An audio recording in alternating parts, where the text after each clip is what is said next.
Welcome to the family, Merry Saxton. Yan yung mga kabusan, for today's video ay pupunta nga kami ng Bangged para bumili ng motor na gagawin naming family service dito sa bahay. Kasama ko nga pala dito si Mrs. G at si Baby GM.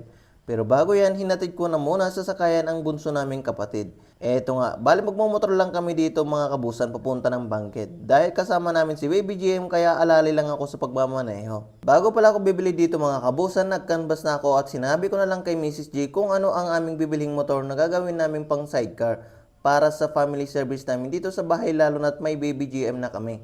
Mahirap din kasing kumilos kapag single lang ang gamit namin, lalo na't tag-ulan pa naman dito. One time kasi biglang masama ang pakiramdam ng Baby GM namin at nasabay pa na umaambon o kaya naman pabigla-bigla ang ulan, pero kailangan namin ipa-check up. Kaya doon pa lang nakita na namin yung sitwasyon na kailangan namin ng motorcycle na gagawin naming may sidecar. Dito nga kami sa may Guanzon na bibili ng motor.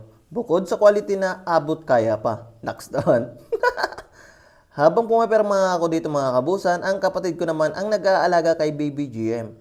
TMX Honda pala ang aking napili at kulay gray nga ito. Black sana kaso dahil madami ng ganon kaya eto na lang para maiba naman sa paningin. Kinash na nga namin ito ni Mrs. G para wala nang alalahanin pa.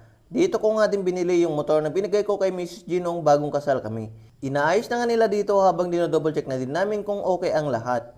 Bukod sa mababait na ang mga staff, garantisadong quality ang mabibili mo dito. Next doon.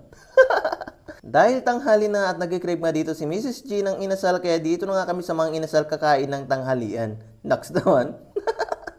Enjoy naman dito si Baby GM kay tita niya habang nakain kami ng tanghalian. Hindi na naman siya gaano malikot. Pagkatapos nga namin kumain, dumiretso naman kami dito sa may ataw. Nagtingin lang kami dito ng mga gamit na gagamitin namin sa bahay.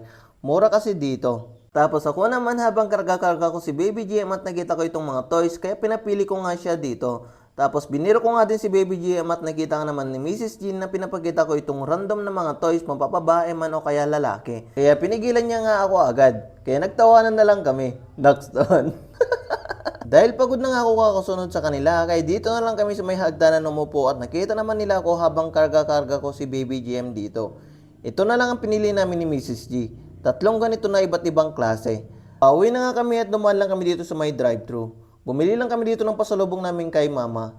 Tapos sila Mrs. G at Baby GM naman pinaangkas ko muna sa kapatid ko. Hindi ko pa kasi kabisado ito at kailangan ko din itong i-break in. So hanggang dito na lang ang vlog na ito mga kabusan. See you sa next vlog sa pagpapalagay ko ng sidecar mga kabusan. Anyong!